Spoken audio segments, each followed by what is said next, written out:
எல்லாருக்கும் வணக்கங்க. எல்லாரும் நல்லா இருக்கீங்களா? இன்றைக்கி நம்ம கண்ணம்மாஸ் விலாகில என்ன வீடியோ பார்க்க போகிறோம்னா, உடல் ஆரோக்கியத்திற்கு ஏற்ற கருவேப்பிலை பொடி தாங்க இன்றைக்கி நம்ம செய்ய போகிறோம். அவ்வளோ ஆரோக்கியமானது, கண் பார்வை திறன் அதிகரிக்க, முடி வளர்றதுக்கு, சுகர் லெவல் கண்ட்ரோலில் வைக்கிறதுக்கு, இட்லி, தோசை, பணியாரம், சாதம் எல்லாத்துக்குமே இந்த ஒரு பொடி இருந்தால் போதுங்க. கடலைப்பருப்பு 100 கிராம் நல்லா செவக்க வறுத்துக்கலாம். பொன்னிறமாகவும் இந்த மாதிரி அடிகனமான பாத்திரத்தை எடுத்துக்கோங்க. இரும்பு கடாய், அலுமினியம் கடாய் ஏதோ ஒன்று எடுத்து நல்லா ஸ்லோ ஃப்ளேம்லேயே வச்சு வறுத்துக்கிடலாம். இந்த மாதிரி அடிகனமாக பாத்திரம் எடுக்கும்போது எல்லாமே ஒரே மாதிரி வறுபடும்.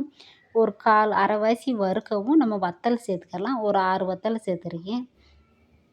சீரகம் ஒரு 1 1/4 ஸ்பூன் சேர்த்துக்கிடலாங்க. இது எல்லாமே மொத்தம் ஒன்றா போட்டு வறுத்துக்கிடலாம். மிளகு ஒரு 3/4 ஸ்பூனு. ஏன்னா தனித்தனியாக போட்டு வறுத்தா கேஸு தானே வேஸ்ட் ஆகும். இந்த மாதிரி ஒன்றா போட்டு வறுத்துட்டோம்னா நமக்கு மிச்சம் தானே.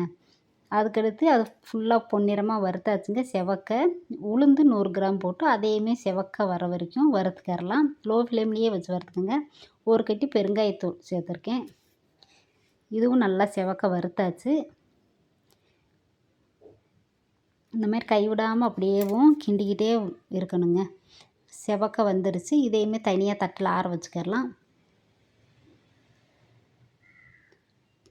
அந்த பெருங்காயம் மட்டும் லாஸ்ட்டாக அந்த இடிகள் இருக்கும் பார்த்தீங்களா, அதில் லேசாக தட்டி மிக்ஸி ஜாரில் சேர்த்துட்டோம்னா பவுட்ரு ஆயிரும்.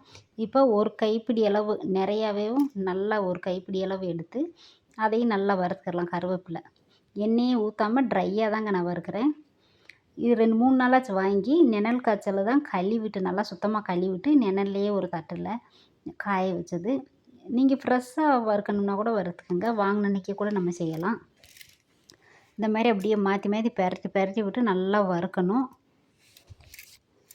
கருவேப்பிலையெல்லாம் பார்த்திங்கன்னா நம்ம குழம்பு, காய் எல்லாம் சட்னி இதுக்கெல்லாம் பார்த்திங்கன்னா தாளித்தோம்னா குழந்தைய நம்ம பெரியவங்களே எடுத்து தூக்கி எறிஞ்சிருவோம். இந்த மாதிரி பொடியாக செஞ்சு சாப்பிடும்போது இட்லி தோசைக்கு மேலே கூட அப்படியே தூவி விட்டு சாப்பிட்டுக்கலாங்க. இட்லிக்கு அப்படியே மேலே இட்லி மேலேயும் இட்லி பொடி மாதிரி செஞ்சு சாப்பிட்டுக்கரலாம். நல்லாயிருக்கும். நான் பார்த்திங்கன்னா அந்த பனியாரம் ஊற்றிட்டு லேசாக அப்படியே மேலே தூவி விட்டேன். நல்லா இருந்துச்சு பனியாரம் சாப்பிட்றதுக்கேவும். அந்த வெந்து வரும்போது அந்த பனியாரத்தில் அந்த பொடி எல்லாமே அந்த எசன்ஸ் எல்லாமே இறங்கி நல்லா இருந்துச்சு. இப்போ நல்லா வறுபட்டுருச்சு பாருங்கள். கையால் அப்படியே நசுங்கும் போது அப்படியேவும் நல்லா உதிருது பார்த்தீங்களா. இப்போது உப்பு 1 ஸ்பூன் சேர்த்து அதையும் நல்லா அப்படியேவும் அந்த தண்ணி பசை போகிற வரைக்கும் வறுத்துக்கிடலாங்க. உப்பையும் லைட்டாக வறுத்து தான் போடணும். இப்போ எல்லாமே நல்லா வறுத்து ஆற வச்சாச்சு. இப்போ மிக்ஸி ஜாரில் சேர்த்து அரைச்சிக்கிடலாம். நல்லா ஆறுனதுக்கப்புறமா தான் மிக்ஸி ஜாரில் சேர்த்து அரைக்கணும். பூண்டு ஒரு 5 6 பல் சேர்த்துக்கோங்க. நான் சேர்க்கலை. பூண்டே ஒரு 5 6 பல் சேர்த்து நல்லா வறுத்து போட்டு மிக்ஸி ஜாரில் சேர்த்து அரைச்சிக்கோங்க. இப்போ மிக்ஸி ஜாரில் சேர்த்துக்கிடலாங்க. பார்க்கும்போதே நல்லாயிருக்கு பாருங்கள். கலர்ஃபுல்லாகவும் அந்த பச்சை நிறம் மாறாமல் இருக்கணும்னா நீங்கள் நிழல் காய்ச்சல்லையும் போடுங்க.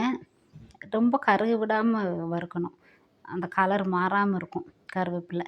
பாருங்கள், நைஸாக அரைக்கக்கூடாது. கொஞ்சம் கொரகொரப்பாக தான் அரைக்கணும். நான் அரைச்சாச்சுங்க. இப்போ தட்டில் போட்டு ஆற வச்சுக்கிடலாம். நல்லா ஆறவும் ஒரு டப்பாவில் போட்டு எடுத்து வச்சுக்கிடலாங்க. இது 1 மாதம் 1 1/2 மாதம் ஆனாலும் 2 மாதம் ஆனால் கூட கெடாதுங்க. ஏன்னா நம்ம எண்ணெய் எதுவுமே சேர்க்கலை. எண்ணெய் சேர்த்தா காரில் அடிக்கும். அதனால் எண்ணெய் எதுவுமே சேர்க்காம ட்ரையாக வறுத்து தாங்க அரைச்சிருக்கேன். என் பையன் ஹாஸ்டலுக்கு கொடுத்து விட்றதுக்காக செஞ்சேங்க. இந்த மாதிரி நீங்களும் செஞ்சு சாப்பிட்டு பார்த்து எப்படி இருக்குன்னு சொல்லுங்கள். பணியாரத்துக்கு மேலே லைட்டாக தூவி பணியாரம் ஊற்றும்போது அந்த எசன்ஸ் எல்லாம் இறங்கி நல்லா அருமையாக இருந்துச்சு. வீடியோ பிடிச்சிருந்துச்சா லைக், ஷேர், கமெண்ட் பண்ணுங்கள். பாய், நன்றி, வணக்கம்.